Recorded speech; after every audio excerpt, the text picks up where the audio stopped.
Merebaknya virus ini amat sangat merugikan di berbagai aspek kehidupan. Melakukan belajar di rumah, bekerja di rumah, bahkan ibadah pun juga di rumah. Suatu kondisi di mana virus ini nggak bisa diremehin lagi ya teman-teman. Aku sendiri udah melakukan karantina di rumah secara mandiri hampir 3 minggu lebih. Dan itu amat sangat membosankan, tapi ini juga demi kebaikan kita bersama. Supaya penyebarannya juga tidak luas.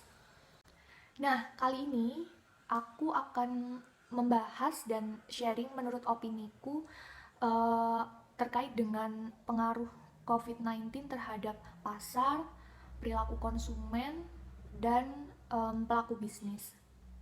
Oh iya, ini juga menjadi persyaratanku untuk ujian tengah semester di mata kuliah e-commerce. So, kalau kalian penasaran, keep on watching. Yang pertama adalah pasar. Kenapa sih pasar juga kena imbasnya? Jadi pasar di sini itu merupakan wadah di mana bertemunya penjual dan pembeli untuk menyepakati kesepakatan harga pada barang atau jasa yang mereka tawarkan dan untuk memenuhi kebutuhan di sisi konsumen itu sendiri. Jadi di sini dengan adanya fenomena COVID-19 ini, nggak semua pasar itu berjalan normal pada layaknya. Pasar dalam cakupan besar pun itu sangat kewalahan karena adanya virus ini. Karena menurut saya penjualan produk atau jasa mereka itu nggak sesuai dengan goals yang mereka inginkan. Jadi penjualan barang dan jasa itu pasti menurun karena adanya COVID-19 ini. Apalagi pasar yang cakupannya itu menengah dan kecil, itu pasti juga kena imbasnya. Dampak COVID ini juga berimbas pada perilaku konsumen karena ini juga dengan cepat mengubah pola perilaku pembelian konsumen. Mereka yang awalnya bisa membeli di offline, sekarang harus pindah ke pembelian online, apapun itu. Dan ini juga menjadi kebiasaan baru atau new habit untuk mereka, dan ini bisa bersifat sementara atau juga bisa bersifat tetap dengan adanya COVID-19 ini. Sekarang ini banyak konsumen itu yang menggunakan jasa pengantaran delivery food, terus belanja juga di website online, streaming film atau lihat film pun juga sudah ada websitenya.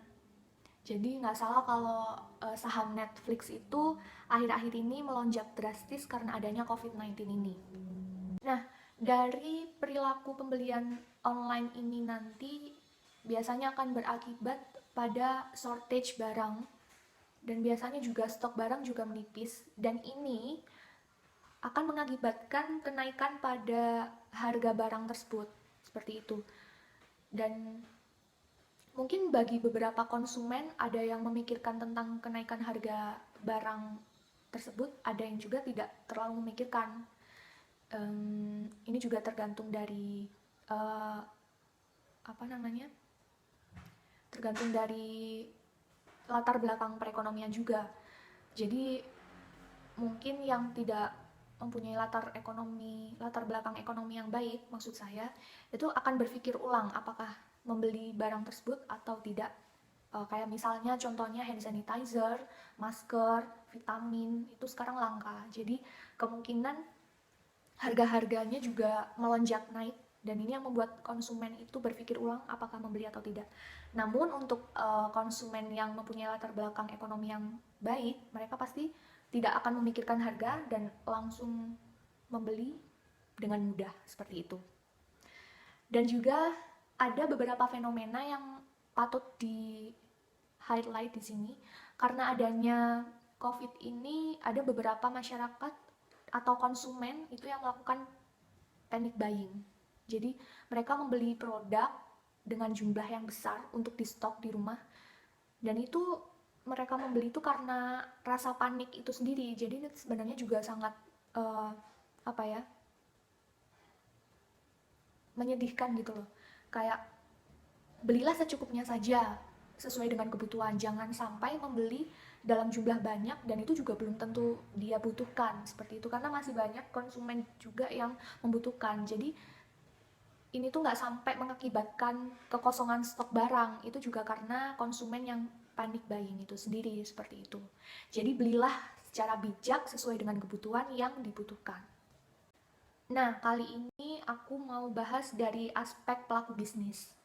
Dengan adanya COVID-19 ini yang pasti terjadi penurunan penjualan dan target mereka itu juga menurun pastinya. Dan aku takutnya bisnis-bisnis di Indonesia ini, mau itu bisnis yang sudah besar maupun yang masih bisnis kecil-kecilan itu makin terpuruk karena adanya fenomena ini.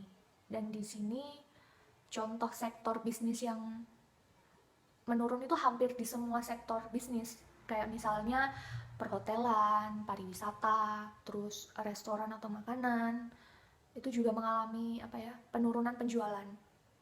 Namun juga tidak semua sih, kayak misalnya makanan itu mungkin masih bisa bekerja sama dengan jasa pengantaran makanan online seperti Gojek dan Grab, itu juga masih bisa.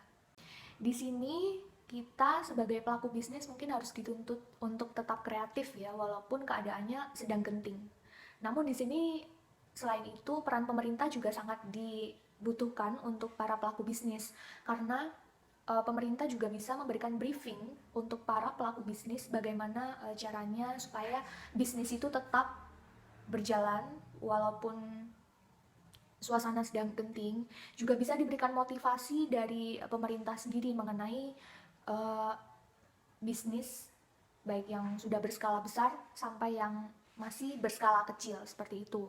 Nah, poin terakhir, apabila saya seorang pelaku bisnis, apa yang saya lakukan dengan adanya fenomena ini? Saya ambil contoh bisnis kecil milik tetangga saya. Ini bisnis online. Kebetulan saya juga mengambil barang di beliau dan saya jual kembali. Jadi ini bisnis produksi tas tote bag, tas serut, pouch untuk make up atau kotak pensil seperti itu. Namun karena adanya COVID-19 ini saya jadi berhenti jual karena penurunan pada minat konsumen mungkin karena adanya ini. Nah, masalah baru pun itu muncul. Ketika penjualan pouch dan tas menurun, Bu Agus itu akhirnya mengubah kain-kain motif cantik dan anggun itu disulap menjadi masker kain. Dan ini menurut saya menjadi peluang baru untuk keberlanjutan bisnis di Bu Agus itu sendiri, karena mengingat sekarang itu produk masker itu sangat langka untuk dicari dan nggak habis akal Bu Agus itu memproduksi sendiri masker kain yang bisa dicuci lalu digunakan kembali dan dibanderol juga dengan harga yang masih sangat murah dan tidak menguras kantong kalau dibanding sama masker-masker yang dijual di luaran sana gitu. Dan ini menurut saya ada dua manfaat dari inovasi yang dilakukan oleh Bu Agus. Pertama, Bu Agus yang jelas mencari peluang ya dari adanya COVID-19 ini untuk mencari laba keuntungan. Tapi di satu sisi itu Bu Agus juga membantu konsumen yang kesusahan dalam mencari masker. Kemudian Bu Agus memproduksi masker kain buatan sendiri, dan ini merupakan salah satu alternatif yang bisa dilakukan oleh pebisnis-pebisnis lain mungkin yang sama sektornya dengan Bu Agus seperti itu. Oke teman-teman, sekian dulu sharing dan beropini pada hari ini, dan saya juga berharap semoga virus COVID-19 ini cepat selesai sehingga kita bisa beraktivitas seperti sedia kala gitu. Semoga semuanya tetap baik-baik saja. Terima kasih karena sudah menonton. Jangan lupa di like video ini. Kalau mau ada saran bisa komen di bawah. Sekian dulu dari saya. Wassalamualaikum warahmatullahi wabarakatuh. Bye.